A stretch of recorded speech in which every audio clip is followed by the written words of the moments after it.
Dr. Patrick Mclnerney, and he is the director of the Colombian Center for Christian-Muslim Relations. He is a Colombian missionary priest from 1979 to 2000. He was assigned to Pakistan, where he worked in parishes, leadership, and the fledgling efforts of dialogue getting underway at that time. He is also a member of Religions for Peace in New South Wales and serves on its executive. He is also a member of Council of Christians and Jews in New South Wales. I now invite Dr. McInerney to address the congregation. I acknowledge the Darug people, the traditional custodians of the land on which we are gathered today. I acknowledge their elders, past, present, and emerging, and commit to walk with them the paths of respect, reconciliation, and recognition. Friends, thank you for the opportunity of addressing you on the occasion of the 555th Guru Nanak Sahib Gurdwara celebrations. Our topic is the role of faith in bringing harmony and peace. I could speak some platitudes about faiths bringing peace, religions being pathways to peace, the name of God being peace, and so on. My words would be nice, comforting, bland, and at least partly true, but not much use. I thought I would be more ambitious and try to present something more useful, an explanatory account of why religions at their best bring about harmony and peace, and why at their worst they don't. I will use a scale of human values identified by Bernard Lonergan, a Canadian Jesuit philosopher, economist, theologian, and methodologist of the last century. In our age of ecological awareness, I first named the pre-human values on which human values depend, and without which human life would not be possible. And they are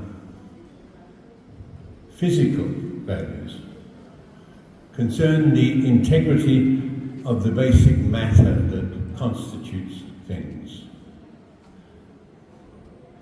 Chemical values concern the integrity of the elements that are formed by the synthesis of basic materials into new compounds. Biological values concern the integrity of life in its most basic cellular and more complex plant forms that arise from the synthesis of chemical elements that yields living plants. And zoological values concern the integrity of the myriad forms of animal life that arise from the synthesis of living cells into even more complex, independent organic wholes. So these four adjectives, physical, chemical, biological, and zoological, sum up the 13.8 billion years of evolution of the universe. And with the advent of our human ancestors some 6 to 7 million years ago, we add the properly human values. And they are vital values. Vital values concern the health and well-being of individuals. They include the provision of proper food, drink, shelter, clothing, sex, exercise, and so on. All that we need to live. But it is not enough to eat on one day. We need to eat every day. We need the social organisation of producing, harvesting, marketing and distributing food to everyone in society on a daily basis. Thus, social values concern the well-being and good order of the community through the daily provision of vital values referred to earlier to all the members of a society. And as such, they take precedence over the convenience of the individual. But living is more than mere physical survival. Or as Jesus said, quoting scripture, one does not live on bread alone. So cultural values add meaning and value which hold the social order together and provide worthy goals to motivate people in their living. But persons are more than the cultural status quo.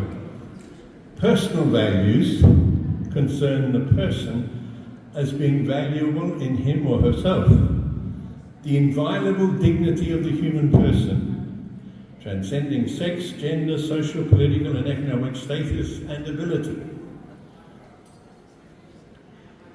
However, the human being is not self-explanatory. We don't know where we come from or where we are going.